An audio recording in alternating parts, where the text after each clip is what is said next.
Alright, so here's an update. Basically, I put these seedlings into the ground, but just obviously not the best spot. You see here, they're getting way less sun than these, but they're still not even getting enough sun, you know what I mean? So that's on me. I put them in the ground to die. Like, I feel really bad. I feel fucked up. And I did that because of the lack of space. I could make space over there, but then I mean, I don't know, I gotta do it myself. So maybe if I could do that, and it don't take me no time. Like, if it, whenever I get done clearing that space out, then, because I think we gotta wait on that space. Whenever I get done clearing that space out, then I could do some better work. Then I'm gonna need some fences though, because the dogs think they can poop on the veggies, and they can't do that. They can't do that. The kale, the kale is doing really amazing. Looks like it's a bit of an extreme file, because considering the conditions of the soil, and I'm gonna get into that in a second, but basically Auntie's location soil is way more balanced and aerated and basically nourished, right? So her soil is really high grade, but more high grade than this here, and that had a large effect on the growth of these plants here. See, they kept doing these here, that's, you know, so, and then the growth of the tomato plant was stunted compared to Auntie's location. Definitely a stunted growth we got here, even though it's beautiful, stunted. And then, so the kale is just really just doing good all on its own for some reason, and that's cool. But the snap peas, they persevered. As soon as I put them in the ground, they didn't have much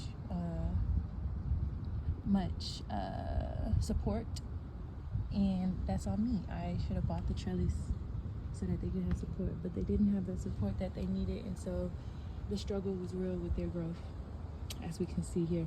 And then I wanted to note that the carrots, they're looking really nice, bushy, and big, but I think the height of the leaf is like, it has to have something to do with the growth of the actual carrot. And we want big carrots, so I know we might get some small harvests from the carrots because of that like that.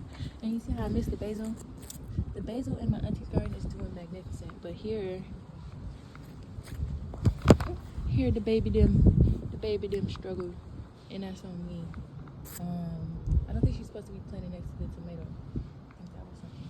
But also, you see this zucchini? I want to bud so bad, but it's this soil, man. I'm telling you, I don't know. It's not the best place. So, yeah, that is a full and honest update. You know, I didn't even want to pull out my phone to record, but here he is. And then we got this, did I say that right? No, this is the sweet scented geranium.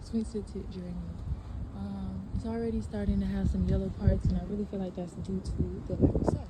Again, this is a sun-loving plant right here, and I've provided it no actual sun. It's all here with the shade.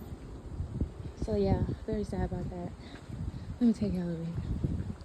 Mints are supposed to be the easiest to goddamn transfer, but here we are. Here the fuck we is. I'm so sad. So sad, so heartbroken, you know what I mean? It let me down. But I let it down first, so yeah, but that's that. And then here we have this. Now, you could say I'm tripping, but I could swear this thing just grew like half an inch, literally. I put it in the ground 2 days ago. But that's what it is. I swear to God. All right, though. But yeah, that's all we got going for real.